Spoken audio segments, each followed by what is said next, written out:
नमस्कार दोस्तों, आपका स्वागत है आपके अपने चैनल शाइनिंग स्टार्स पे। मैं आपकी प्यारी अमनदीप कौर आज फिर से हाजिर हूँ एक नई कहानी के साथ जिसका नाम है निर्भरता। सबसे पहले जिन्होंने अभी तक हमारे इस चैनल को लाइक, शेयर, सब्सक्राइब नहीं किया है वह प्लीज़ कर लीजिए ताकि हमारी कोई भी कहानी और कोई भी वीडियो सबसे पहले आपको ज़रूर नज़र आए। तो शुरू करते हैं कहानी निर्भरता। एक बार एक व्यक्ति नदी के पास खड़ा हुआ बहुत रो रहा था और वह वहां कूदकर अपनी जान देने वाला था। इतने में एक साधु वहां से गुजर रहा था। साधु व्यक्ति को देखकर रुक गया और पूछने लगा, क्या तुम इस नदी में कूदकर अपनी जान देने वाले हो? तो व्यक्ति ने कहा, हाँ, लेकिन तुम्हें क्या, यह मेरी ज़िंदगी है, मैं चाहे जीऊँ या मरूँ। तो साधु ने कहा, तो फिर यहाँ बैठकर रो क्यों रहे हो? अगर तुम्हें अपनी जान ही देनी है तो यहाँ पर बैठकर रोने का क्या फ़ायदा? व्यक्ति यह सुनकर क्रोधित हो गया और कहा, मैं तो यहाँ जो करने आया हूँ वो तो करूँगा ही, लेकिन आपका इसमें दखल देने का कोई मतलब नहीं है। इतना कहकर व्यक्ति फूट फूट कर रोने लगा। साधु व्यक्ति को पूछता है, यह बताओ अपने साथ कुछ लाए हो? व्यक्ति कहता है, नहीं, मैं सब कुछ घर छोड़ आया हूँ और मेरे पास अब कुछ नहीं है और ना ही मेरे पास अब खोने के लिए कुछ बचा है, तो मैं अब जीकर क्या करूँगा? साधु यह सुनकर व्यक्ति को कहते हैं, यदि ऐसा है तो तुम अपने सर पर यह बोझ लिए क्यों घूम रहे हो? व्यक्ति कहने लगा, मैं बिल्कुल कंगाल हूँ। तो साधु ने कहा, जिसके पास कुछ ना बचा हो वो भला क्यों रोएगा? साधु बोले, क्या तुमने कभी अपने अंदर देखने की कोशिश की है कि तुमने कितना बोझ उठाया हुआ है? तुम कितना बोझ लेकर अपने इन दो कंधों पर ढो रहे हो? इन बोझों को ढो दो, थोड़ा हल्का हो जाओ। व्यक्ति यह बात सुनकर साधु के चरणों में गिर पड़ा और बोला, आज तक सिर्फ तुम ही मुझे समझ पाए हो, मेरे अपने भी मुझे नहीं समझ पाए, लेकिन आपने मेरे मन की बात पढ़ ली। तो व्यक्ति साधु से पूछता है, क्या आप मेरी समस्या का अंत कर सकते हैं? साधु बोले, कहाँ है समस्या?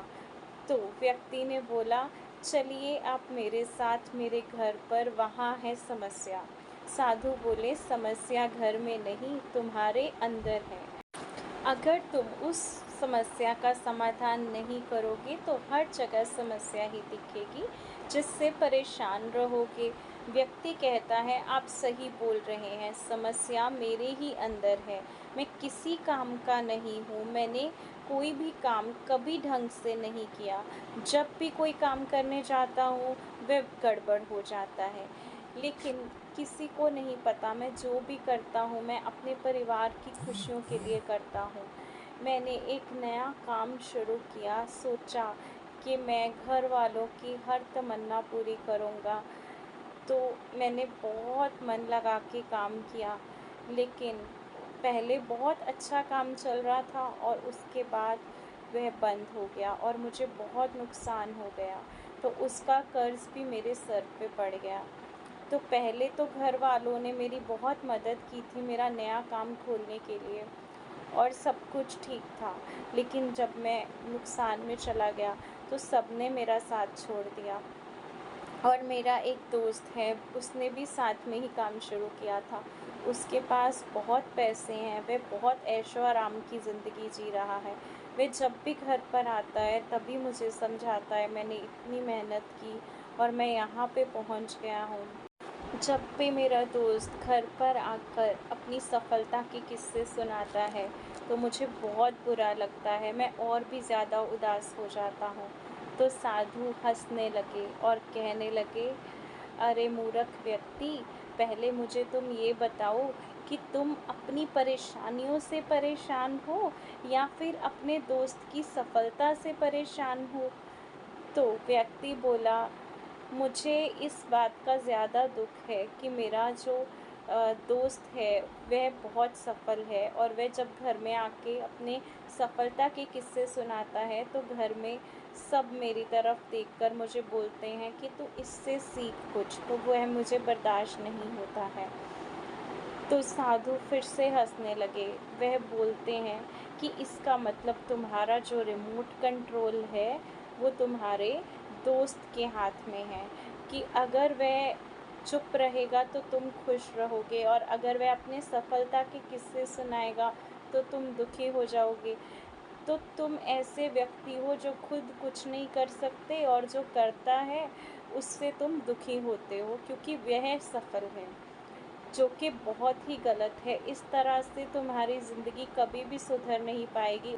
तो साधु ने बोला कि तुम्हारा रिमोट कंट्रोल तो किसी और के हाथ में है, और वह आपको खुश करेगा तो आप खुश रहेंगे, वह आपको दुखी करेगा तो आप दुखी रहेंगे, उसकी सफलता होगी तो तुम्हें जलन होगी।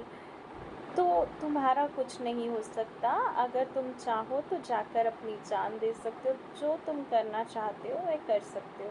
तो इस बात को सुनकर व्यक्ति ने बोला, नहीं साधु, ऐसे मत बोलिए, आपसे बात करके मुझे कुछ आशा हुई है कि मेरे दिन बदल सकते हैं।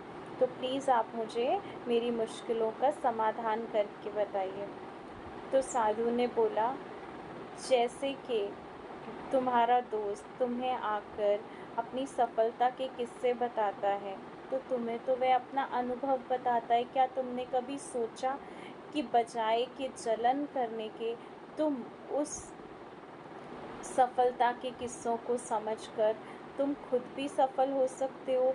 उस अनुभव को लेकर तुम खुद भी मेहनत करके बहुत सफल होकर अपनी सारी परेशानियों से दूर हो सकते हो, लेकिन तुम्हें तो जलन करनी है। तो अगर ज़िंदगी में कुछ बनना है तो तुम्हें जलन छोड़नी होगी और अपनी खुशियों पर निर्भर रहना होगा, किसी और पर निर्भर नहीं रहना है। व्यक्ति यह बातें सुनकर साधु से कहता है, आप सही बोल रहे हैं, मैं अपने जीवन को खुद नहीं चला रहा, मेरे दोस्त और दुश्मन चला रहे हैं। मेरे जीवन में सुख और दुख भरे जा रहे हैं। साधु ने कहा, अगर तुम्हारी खुशियाँ और दुख किसी और पर निर्भर नहीं रहेंगे तो तुम मन और दिमाग दोनों लगाकर बहुत सफलता हासिल कर सकते हो। सच तो यह है कि समय का बदलना तय है। समय कभी भी एक जैसा नहीं रहता है। आज बुरा है तो कल अच्छा भी आएगा, और अगर आज अच्छा है तो कल बुरा भी आएगा। यही जीवन है। अगर तुम हर तरह के समय में खुश रहकर ज़िंदगी व्यतीत कर सकते हो तो तुम्हारे से ज़्यादा सफल इंसान और कोई भी नहीं। तो साधु ने बोला, सही महाराज, आपने जो कहा अब मुझे समझ में आ गया है, और मैं अपनी ज़िंदगी में ये जो मैंने इतनी गलतियाँ की हैं ये मैं कभी नहीं करूँगा। धन्यवाद। तो आपको बताना चाहती हूँ, ये गलतियाँ हम सब करते हैं। अगर कोई हमें रुलाएगा तो हम रोते हैं, अगर कोई हमें हंसाएगा तो हम हंसते हैं। इसका मतलब यह है कि हमारी खुशियाँ, हमारे दुख किसी और पर निर्भर करते हैं।